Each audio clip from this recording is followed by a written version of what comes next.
Alaykum Bursadagilar.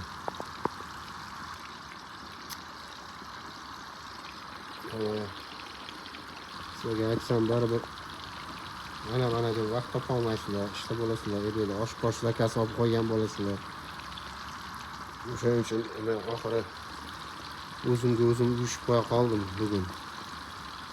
Xullas kalom, hammanglarga salom. Mana Rossiyadagi Sibirdagi haqiqatdagi dengizlarda yurgan baliqlardan kelib qolgan ekan rizqimiz. Mana shundan qilib pishiramiz. Mana qarang. Mol go'shti boshqaydi, qarang. Xuddi haligi qip-qizil. Unga solsang oppoq bo'lib qolar ekan. Antiqa. Kelinglar, baliq yegani. Aytmoqchi, bu kadrni bir kundan keyin qo'yaman. Ama bir kun oldin olgan bo'laman. Yana kadrni ko'rib yugurib kelolmayman.